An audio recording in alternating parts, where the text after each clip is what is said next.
Can't believe that guy's 14 years old.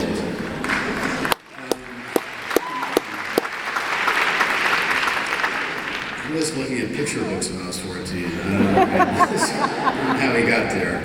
But I want to read a poem in honor of the band.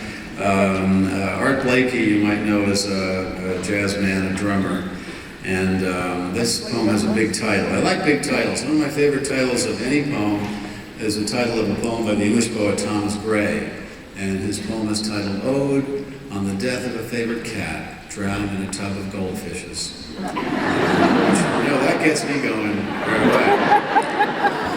But this is called I Chopped Some Parsley while listening to Art Blakey's version of Three Blind Mice. And I start wondering how they came to be blind. If it was congenital, they could be brothers and sisters. And I think of the poor mother brooding over her sightless young triplets. Or was it a common accident, all three caught in a searing explosion, a firework perhaps? If not, if each came to his or her blindness separately, how did they ever manage to find one another? Would it not be difficult for a blind mouse to locate even one fellow mouse with vision, let alone two other blind ones? And how in their tiny darkness could they possibly have run after a farmer's wife? Or anyone else's wife for that matter, not to mention why? Just so she could cut off their tails with a carving knife is the cynic's answer. But the thought of them without eyes, and now without tails, to trail through the moist grass or slip around the corner of a baseboard, has the cynic who always lounges within me, up off his couch and at the window, trying to hide the rising softness that he feels.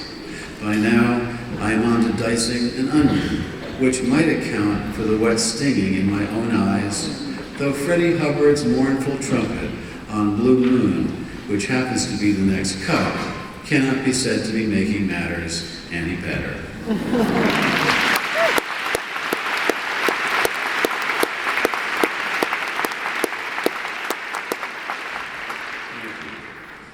So great to see all of you here.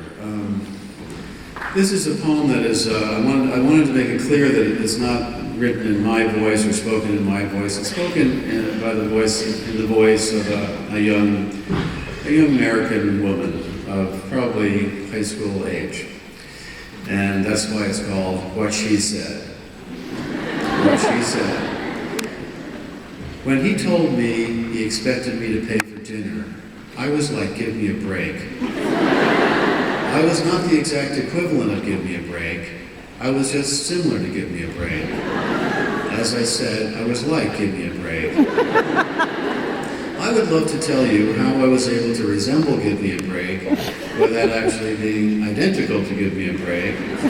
But all I can say is that I sensed a similarity between me and give me a break. And that was close enough at that point in the evening, even if it meant I would fall short of standing up from the table and screaming, give me a break, for God's sake, will you please give me a break? No, for that moment, with the rain streaking the restaurant windows and the waiter approaching, I felt the most I could be was like, to a certain degree, give me a break.